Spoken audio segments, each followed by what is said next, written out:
সরকারে আনিত প্রস্তাবিত ওয়াকফ বিল বাতিলের দাবিতে বীরভূমে অনুষ্ঠিত হল সোশ্যাল ডেমোক্রেটিক পার্টি অফ ইন্ডিয়ার প্রতিবাদ সভা। জানা গেছে, ওয়াকফ সম্পত্তি রক্ষা ও কেন্দ্রের প্রস্তাবিত বিতর্কিত ওয়াকফ বিল প্রত্যাহারের দাবিতে social Democratic party of India দেশজুড়ে লাগাতার আন্দোলন চালিয়ে যাচ্ছে। সমগ্র দেশব্যাপী বিভিন্ন সংগঠনেরও আওয়াজ উঠেছে এই বিল বাতিলের দাবিতে। এরই অংশ হিসাবে মঙ্গলবার বৈকালে বীরভূম জেলার নলহাটি বিধানসভার ফতেপুর মোড়ে এক প্রতিবাদ সমাবেশ অনুষ্ঠিত হয়। সভায় উপস্থিত ছিলেন রাজ্য সাধারণ সম্পাদক হাসিবুল ইসলাম, রাজ্য সাধারণ সম্পাদক অর্গানাইজিং সুমন মণ্ডল, প্রাক্তন রাজ্য সভাপতি মোহাম্মদ হাসিবুদ্দিন, বীরভূম জেলা সভাপতি মোহাম্মদ জসিমউদ্দিন সহ বিভিন্ন নেতৃত্ব।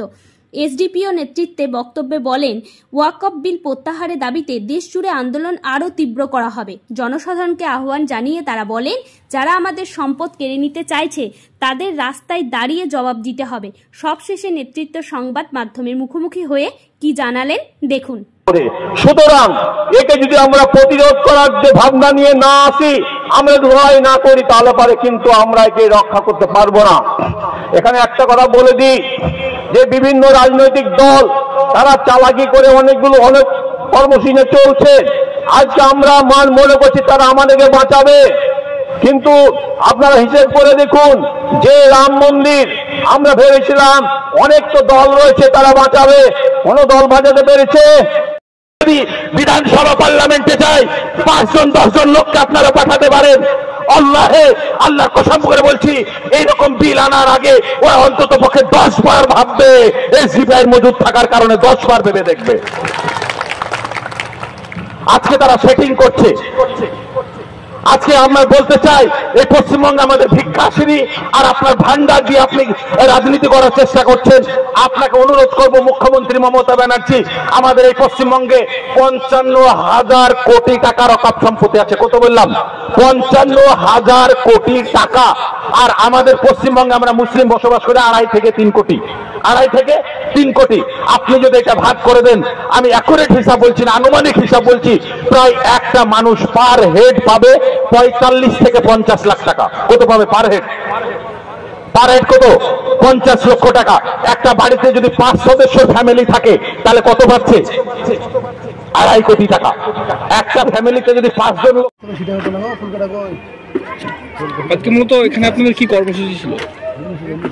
আজকে আমাদের সোশ্যাল ডেমোক্রেটিক পার্টি অফ ইন্ডিয়ার পক্ষ থেকে নলহাটি বিধানসভার ফতেপুর মোড়ে আমাদের ওয়াকফ যে অ্যামেন্ডমেন্ট আইন কেন্দ্র সরকার নিয়ে এসেছে মুসলিমদের ওয়াকফ সম্পত্তি কুক্ষিগত করার জন্য, আমাদের তারই প্রতিবাদে এই আইনকে বাতিলের জন্য, এই অ্যামেন্ডমেন্টকে বাতিল করার জন্য তার দাবিতে আমাদের একটা বিক্ষোভ সমাবেশ এবং সভা এখানে ছিল।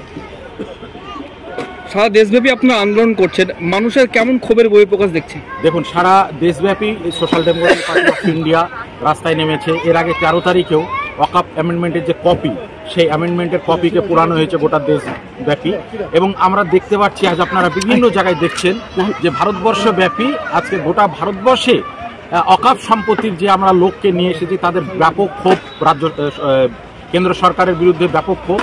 তারা রাস্তায় নেমেছে স্বতঃস্ফূর্তভাবে এবং তাদের একটাই দাবি যে ওয়াকফ সম্পত্তি কোনোভাবেই দখল করা যাবে না, কোনোভাবেই যে আইন নিয়ে এসেছে সে আইন কোনোভাবেই মানা যাবে না। এটা জনগণ স্পষ্ট মেসেজ কেন্দ্র সরকারকে দিয়েছে। আমি কেন্দ্র সরকারের হুঁশিয়ারি দিতে চাই, তারা অতি শীঘ্রই যেন ওয়াকফ এই আইন বা অ্যামেন্ডমেন্ট তারা যেন বাতিল করে। আমরা এত আন্দোলনের পরে দেখলাম জেপিসিতে ওয়াকফ এই বিলটা পাস হয়ে গেল। মূলত পরবর্তীতে আপনার পদক্ষেপ কি নিচ্ছে? এবং জেপিসিতে সেটা অলরেডি পাস হয়েছে, কিন্তু আমরা বিভিন্নভাবে আমরা চেষ্টা করছি গণতান্ত্রিক পদ্ধতিতে এই আইনকে বাতিল করার জন্য, এই অ্যামেন্ডমেন্টকে বাতিল করার জন্য social Democratic party of India এবং সমস্ত ধর্মনিরপেক্ষ এবং যারা সংবিধানকে চায় এবং মাইনরিটির পক্ষে যারা কথা বলে, ফান্ডামেন্টাল রাইটস যে সংবিধান আমাদের দিয়েছে এর পক্ষে যারা আছে, তাদের সকলকে নিয়ে আগামী দিনে আমরা এর থেকে বৃহত্তর আন্দোলনে যাব এবং সুপ্রিম কোর্ট থেকে শুরু করে যত জায়গায় যেভাবে সম্ভব সেইভাবে আমরা আন্দোলনে ঝাঁপিয়ে পড়বো আগামী দিনে। সামনে বিধানসভা ভোট, তার পূর্বে বর্তমান যে ওয়াকফ নিয়ে রাজ্য সরকারের অবস্থান, সেটা কি আপনার মনে হয় স্পষ্ট নাকি লুকায়িত অবস্থান মনে করছেন? দেখুন, আমরা ইতিপূর্বেই বলেছি যে রাজ্য সরকার, বিশেষ করে টিএমসি সরকার, তারা একদমই দ্বিচারিতা করছে এখানে। আজকে তারা বিভিন্ন, বিশেষ করে মুসলিম যে এমপি এমএলএ বা রাজ্য সরকার, আজকে সবসময় মুসলিম প্রেমী বা মুসলমানদেরকে ভোট নেওয়ার জন্য টুপি টাপ্পা পরে বিভিন্ন রকমের স্কিম দিয়ে চালু করে তারা ভোট নিয়ে গদি সামলাতে চায়, শুধু রাজনীতি করতে চায়। আমাদের ক্লিয়ার মেসেজ মুখ্যমন্ত্রী মমতা ব্যানার্জির কাছে যে আপনি প্রকৃতপক্ষে এই হিটলার সরকার, ফ্যাসিবাদী সরকারের বিরুদ্ধে রাস্তায় নামুন এবং যে ওয়াকফ বিল নিয়ে যারা অ্যামেন্ডমেন্ট করছে, ওয়াকফ বিল যারা দখল করতে চাইছে ওয়াকফ সম্পত্তিকে, তাদের আপনি বিরোধিতা করুন। আপনার কোনো রকমের বিচারিতা সরকার জনগণ জেনে নিয়েছে। আগামী দিনে 2026-এ মমতা ব্যানার্জি এবং মমতা ব্যানার্জির সরকার এবং এমপিএমএলএরা যদি রাস্তায় না নামে, তো আজকে তাদের যে মুখোশ, তাদের যে চরিত্র, এটা পুরো পশ্চিমবঙ্গবাসী জেনে গেছে। আগামী 2026-এ তার মোক্ষম জবাব কিন্তু সাধারণ জনগণ দিয়ে দেবেন তাদেরকে। ধন্যবাদ। সভা করলেন, কারণ তো মানুষের কেমন সাড়া দেখছেন ওয়াকফ বিলের বিরুদ্ধে?